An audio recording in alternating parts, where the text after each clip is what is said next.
जय हिंद दोस्तों, स्वागत है आप सभी का अपने YouTube channel steno with Wasim में।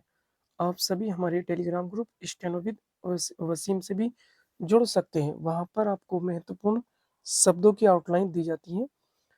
चलिए दोस्तों, डिक्टेशन स्टार्ट करते हैं 5 सेकंड बाद।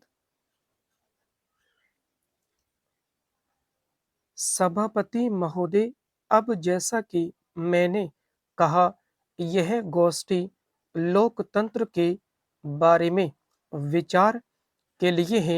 मैंने जानबूझकर अन्य बातों की चर्चा की है क्योंकि मेरी समझ से आप लोकतंत्र को तभी हृदयंगम कर सकते हैं जब आप उसे सारे ढांचे में समो कर देखें।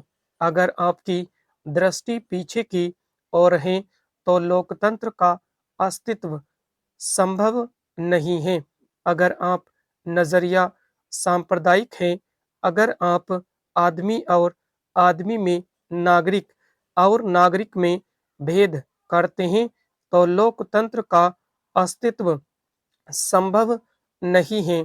अगर आप समाजवाद का वर्ण नहीं कर सकते तो लोकतंत्र का अस्तित्व संभव नहीं है, क्योंकि लोकतंत्र और असमानताओं का सह अस्तित्व संभव नहीं है। यहाँ इस देश में अगर हम लोकतंत्र को चाहते हैं, मेरा विश्वास भी है कि हम सब इसके लिए कृत संकल्प हैं, तो आपको याद रखना होगा कि यह केवल संसदीय संस्थाओं की स्थापना से ही नहीं हो सकेगा। हमें यह देखना होगा कि लोकतंत्र की भावना, जनता की सहभागिता केवल 5-5 वर्षों में संसद या स्थानीय संस्थाओं अथवा अन्य चुनावों के लिए वोट देने तक सीमित न रहे, बल्कि देश के कार्यक्रमों में उसकी वास्तविकता सहभागिता हो।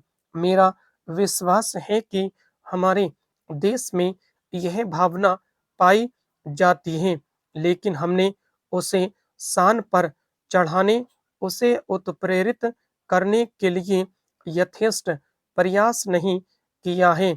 हम समाजवाद और समानता की बातें कहते हैं, लेकिन हम प्रायः सभी समय इस संदर्भ में केवल आर्थिक कार्यक्रमों की बात सोचते हैं।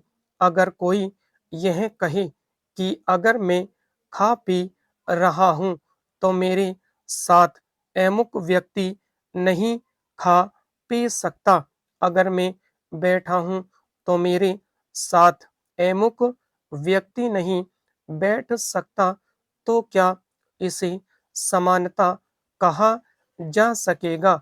बात इतनी ही नहीं है कि हमारी आर्थिक योजनाएं क्या हैं। अगर हमारे देश के कुछ भागों में स्थितियां वैसी ही बनी रहती हैं जैसी वे हैं, तो आपकी संसद की विधानसभाएं चाहे जिस ढंग से काम करें, आप लोकतंत्र को नहीं ला सकते।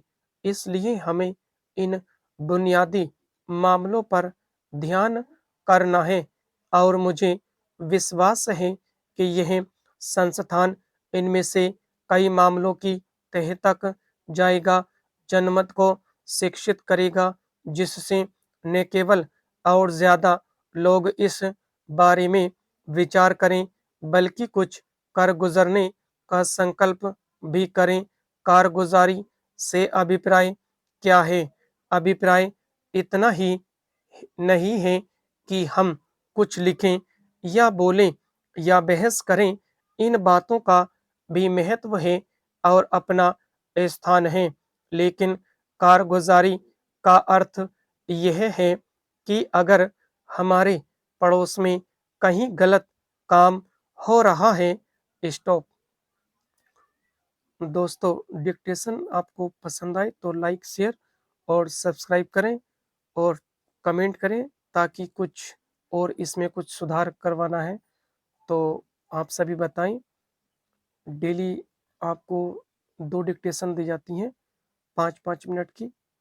आप सभी हमारे Telegram group steno with Wasim से जुड़कर वहाँ पर भी 2-3 डिक्टेशन हम डेली सुबह प्रोवाइड करवाते हैं।